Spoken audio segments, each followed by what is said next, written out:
Vamos responder a pergunta número 4, mas antes vamos organizar um pouco melhor aqui o nosso dashboard, porque tem que ter espaço para os demais gráficos que estão vindo. Vou chegar aqui um pouquinho para o lado.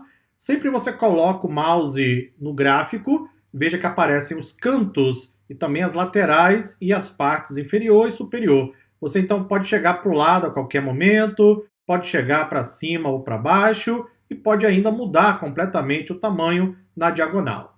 É sempre bom você ir alinhando. Quando você vai movendo o gráfico, ele mostra para você o alinhamento com os outros elementos. Isso permite uma organização um pouco melhor dos seus visuais. Pergunta número 4. Vamos lá. Qual foi a média de desconto nas vendas por subcategoria de produto? Agora complicou. Não complicou nada. Muito pelo contrário. Power BI permite você calcular a média até com alguma facilidade, ok? A diferença é que agora eu tenho uma outra métrica, eu quero a média. Pois bem, vou ensinar para você como fazemos isso. Bom, veja que eu quero por subcategoria de produto. Quantos elementos tem nessa variável? O ideal seria ir até os dados, verificar a coluna, cadê subcategoria? Lá está. Você pode clicar aqui nessa setinha e ele mostra para você todos os valores dessa coluna, são os elementos. Veja que eu tenho muitos.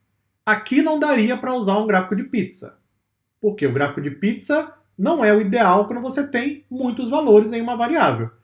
Nós usamos o gráfico de pizza na categoria. Quando você clica, veja que eu tenho apenas 3. Aí o gráfico de pizza é uma boa opção.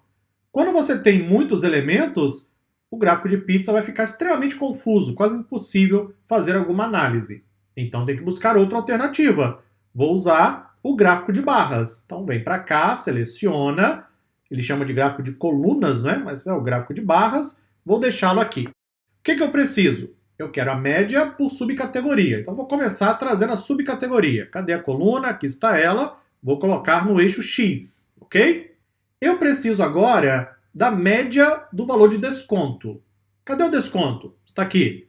Vou pegá-lo e colocá-lo em eixo Y. Mas veja que, por padrão, o Power BI calculou a soma. Mas não é a soma que eu quero. Eu quero a média, não é? Então clica aqui na setinha, vai subir aqui o menu suspenso, e aí você escolhe qual é a estatística que você quer. Eu quero a média, não é isso? Então seleciona a média. Pronto. Só que eu não gostei desse gráfico. Acho que o gráfico de barras na vertical, ele não ficou muito interessante. Tá difícil fazer a leitura. Será que melhora se eu colocar na horizontal? Vamos testar. Clica aqui do lado nesse outro ícone, tem que estar marcado o gráfico, ok? Quando você tem o gráfico marcado e você escolhe outro visual, o Power BI substitui automaticamente.